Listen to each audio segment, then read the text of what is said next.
നമ്മുടെ ശരീരത്തിന് ആവശ്യമായിട്ടുള്ള വിവിധ പോഷകങ്ങളിൽ ഏറ്റവും പ്രധാനപ്പെട്ട ഒന്നാണ് മിനറൽസ് അല്ലെ ധാതുക്കൾ.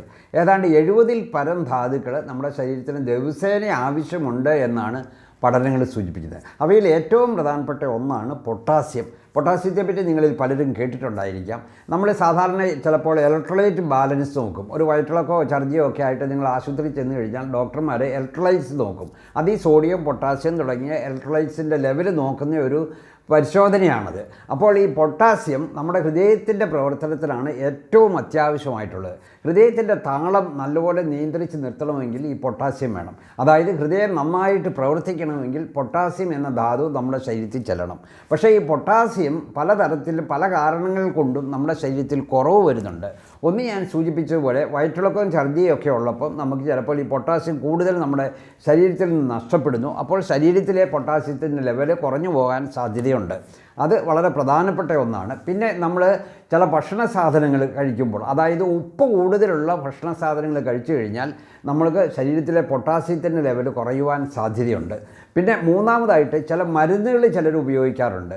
ഉദാഹരണമായിട്ട് ഡയൂററ്റിക്സ് എന്ന് പറയും. അതായത് കൂടുതലും മൂത്രം പോകുന്ന മരുന്നുകൾ, കാലേ നീരുമായിട്ട് വരുന്നു, അല്ലെ വേറെ പല കാരണങ്ങൾ കൊണ്ടും ഒക്കെ ഈ ഡയൂററ്റിക്സ് ചേർന്ന മരുന്നുകൾ ഡോക്ടർമാർ പ്രിസ്ക്രൈബ് ചെയ്യാറുണ്ട്.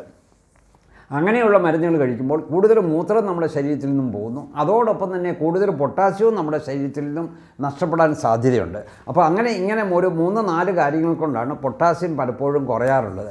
ചില പ്രായമുള്ള ആൾക്കാർക്ക് ഇന്ന് ചിലപ്പോൾ സോഡിയം കുറഞ്ഞ് ആശുപത്രിയിൽ വരുന്നു, സോഡിയം കൊടുത്തു എന്നൊക്കെ നിങ്ങൾ കേട്ടിട്ടുണ്ടായിരിക്കാം. അപ്പോൾ ആ സോഡിയം നോക്കുന്നതിൻ്റെ കൂട്ടത്തിൽ ചിലപ്പോൾ പൊട്ടാസ്യം നോക്കും. പൊട്ടാസ്യവും ചിലപ്പോൾ അവർക്ക് കുറയുവാൻ വളരെയധികം സാധ്യതയുണ്ട്. അപ്പോൾ നമ്മുടെ ശരീരത്തിലെ പൊട്ടാസ്യത്തിൻ്റെ ലെവൽ കീപ്പപ്പ് ചെയ്യുവാൻ, അല്ലെങ്കിൽ ഇമ്പ്രൂവ് ചെയ്യുവാൻ, അല്ലെങ്കിൽ അത് നിലനിർത്തുവാൻ നമുക്ക് എന്ത് ചെയ്യാൻ പറ്റും? അതിനെപ്പറ്റി നമ്മളെല്ലാവരും അറിഞ്ഞിരിക്കണം. അതായത് പച്ചക്കറികളിലും പഴങ്ങളിലും പൊട്ടാസ്യം ധാരാളമായിട്ടുണ്ട്.